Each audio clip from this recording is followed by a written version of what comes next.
बारे नीतीश जी के बारे में कुछ कहना है? खुद नीतीश जी कह रहे हैं कि हमसे काबिल प्रधानमंत्री इस देश में हो कौन सकता है। हम तो पहली बार सुने कि कोई व्यक्ति अपने को ही प्रधानमंत्री बना रहा है। एक को दुनिया का दलाल कह रहा है प्रधानमंत्री, एक व्यक्ति खुद कह रहा है। दोनों भाई का जोड़ी विचित्र है भैया। और अहंकारी नीतीश जी, मास्टर साहब आपसे तनख्वाह मांगने गए तो आपने लाठी मारा, कहते अहंकारी नहीं। नीतीश जी, आपने राजनीतिक संघर्ष को, विरासत को 9 सालों में अपने शासन और प्रशासन, जिसके भीतर क्रांति, जिस नौजवानों के भीतर संघर्ष की क्षमता थी, आपने अपने अहंकार के बदौलत, लाठी और गोली के बदौलत आपने बिहार में हर राजनीतिक और वैचारिक और बौद्धिक चीजों को चैलेंज करके रोक दिया। और आप कहते हैं कि अहंकारी नहीं है। आपको कितना सर्टिफिकेट चाहिए नीतीश जी? इस व्यक्ति को तो सर्टिफिकेट ही सर्टिफिकेट है, ना जाने कितना सर्टिफिकेट। 92 में एक व्यक्ति का उदय हुआ, उसका नाम था इसका गुरु अडवाणी जी। हिंदुस्तान के 13,000 लोग, 33,000 लोगों का कत्लेआम उस 92 की घटना के बाद हुआ। और उस घटना में सिर्फ मुसलमान नहीं थे, उस घटना में मारने वाले हिंदुस्तान का हिंदू का दलित और आदिवासी था। इस हिंदुस्तान में मरने वाले वो लोग जिसने मस्जिद और मंदिर के सवाल पर प्रश्न चिन्ह उठाया था। मैं जानना चाहता हूं उस व्यक्ति से जो वहां बैठा था, तमरा उमा भारती अडवाणी जी, आप जब 33,000 जाने गई तो उसमें से आप लोगों का जान क्यों नहीं गया? सिर्फ इस हिंदुस्तान का दलित और आदिवासी और मुसलमानों का जान ही क्यों गया? एक व्यक्ति के उदय के लिए 92 में एक घटना कराया जाता है, दूसरे व्यक्ति के उदय के लिए एक घटना कब कराया गया? गुजरात में। और 10,000 से ऊपर औरतों के साथ बलात्कार करके उसके बच्चे को पेट से निकाल कर जला देना। फोन पर आप पूछते थे कितने लोग बलात्कार किया इस औरत के साथ, कहता था 2, तो कहता था 5 बलात्कार होना। जीते जी सांसद को और उसके परिवार को आपने जला दिया। ना जाने कितने इनकाउंटर में आपने कत्लेआम कराया। हिंदुस्तान के दिल को तोड़ा आपने, हिंदुस्तान को इस्तेमाल किया गरीबों को बांटकर। आप कहते हैं नहीं। बिहार आए, विकास के बारे में हमें कोई बताए? कहता है कि गुजरात में विकास। कौन सा विकास? सर्वे है मेरे पास, मैं सर्वे दिखाऊं यदि आप, तो आप आंसर कर जाएंगे। सबसे ज्यादा कुपोषण गरीबों का गुजरात, सबसे ज्यादा कुपोषण गुजरात, सबसे ज्यादा आदिवासियों का कमजोरी, सबसे ज्यादा गरीब गुजरात, सबसे ज्यादा अशिक्षित दलित और आदिवासी और पिछड़ा गुजरात, सबसे ज्यादा पढ़ाई नहीं होती है तो गुजरात में विकास हुआ। 100 साल पहले जिस गुजरात का विकास पूंजीपतियों और उद्योगपतियों ने किया था, जिस शहर और जिस पूंजीपतियों के घर का, आजादी के 100 साल के बाद आज भी विकास सिर्फ उसी शहर, उसी परिवार, उसी व्यक्ति का हो रहा है जिसका 100 साल पहले हुआ। गुजरात के विकास में नरेंद्र जी आपका नहीं, गुजरात के विकास में हिंदुस्तानियों का हाथ है। और उस हिंदुस्तानियों का हाथ है जो गुजरात के कुछ शहरों को दुनिया के मानचित्र पर पहुंचाया है। गांव का विकास नहीं है। हमको कोई चैलेंज के साथ बता दे, मैं चैलेंज करता हूं, लाइव सर्वे आप इंटरनेट पर जाकर के देखिए वहां के विकास के बारे में। विकास बिहार में आए, बिहार में आए नरेंद्र जी, पूरा देश में बम नहीं चला। बिहार में आते हैं तो कहता है बिहार आतंकवादियों, उग्रवादियों का जगह है। बिहार को भूखे और नंगे कह करके गाली दी जाती।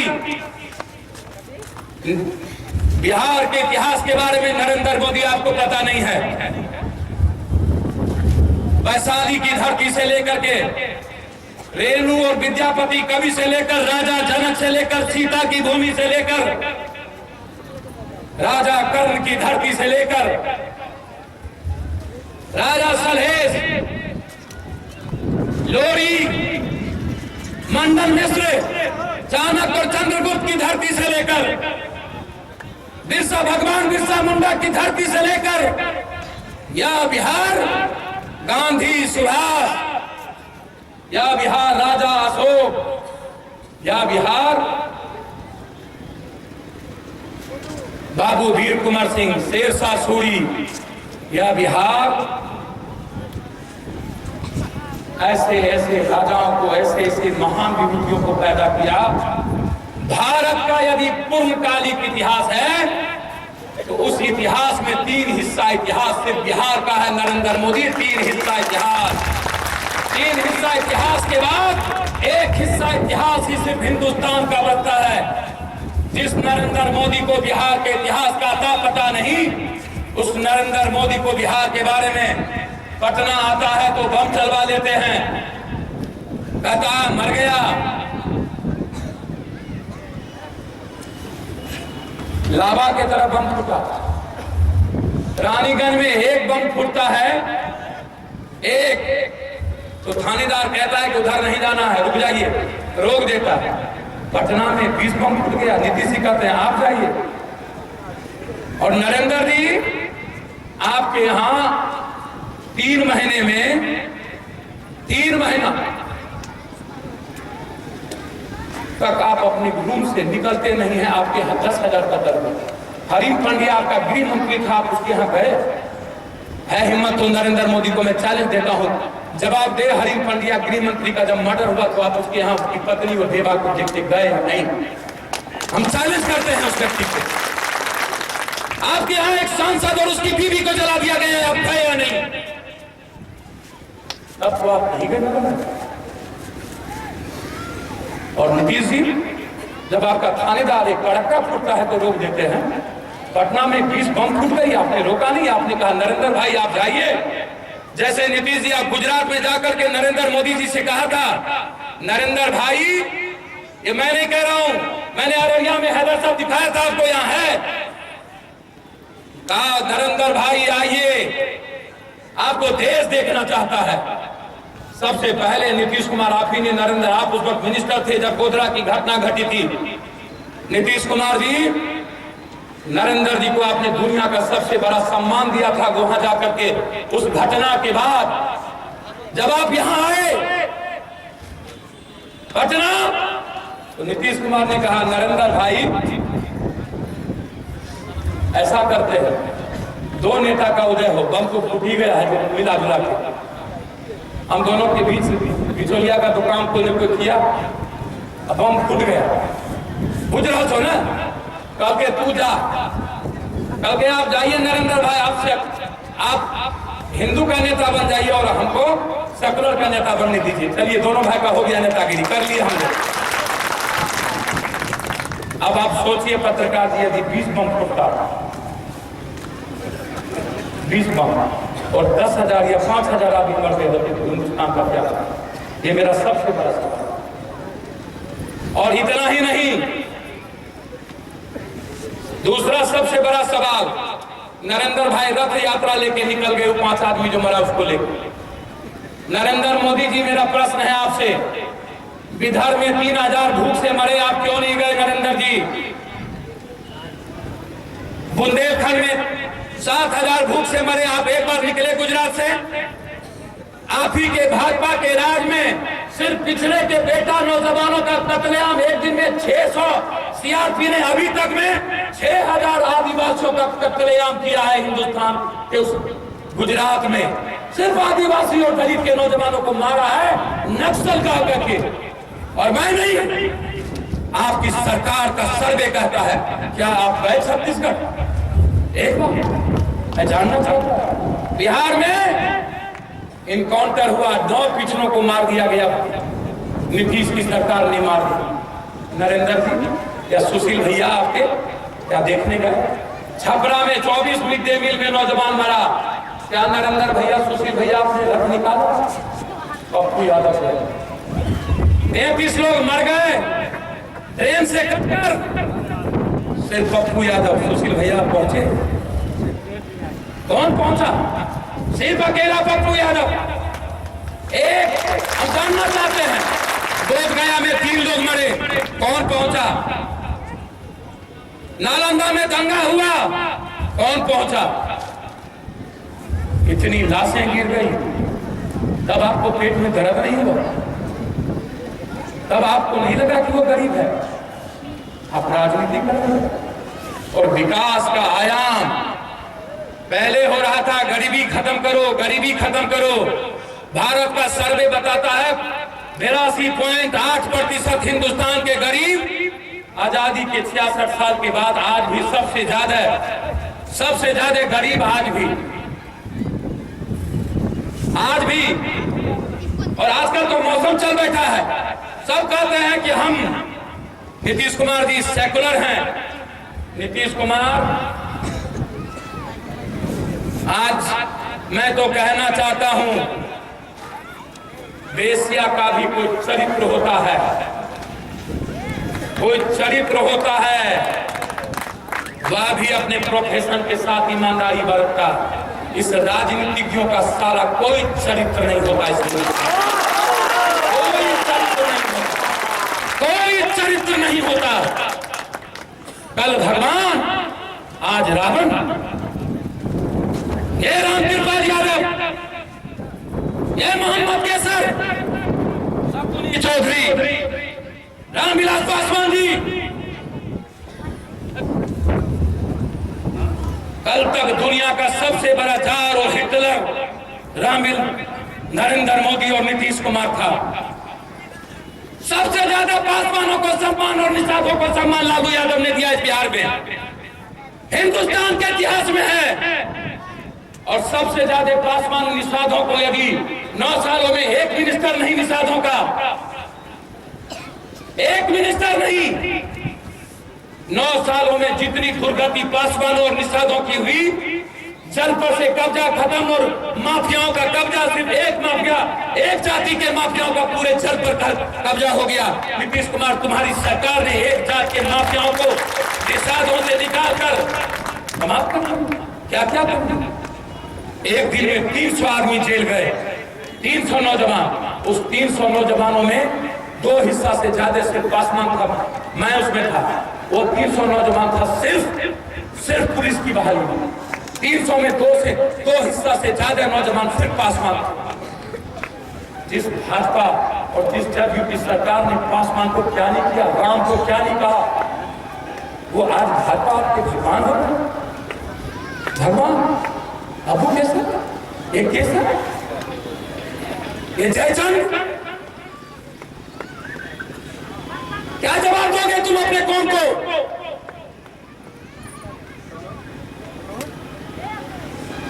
लौटा देगा वो 10,000 की जिंदगी? आज पेपर में मैंने पढ़ा, नहीं है, रामकृपाल यादव नीचे में बैठने की हंस नहीं, ताला चाबी कुंजी सब लालू यादव ने उनके हाथ में थमा दिया। सब कुछ दिया, लोकसभा दिया, राज्यसभा दिया, क्या हो गया? मैं जानना चाहता हूं, कौन सा गुनाह कर दिया लालू यादव ने तेरे साथ? शकुनी चौधरी जी,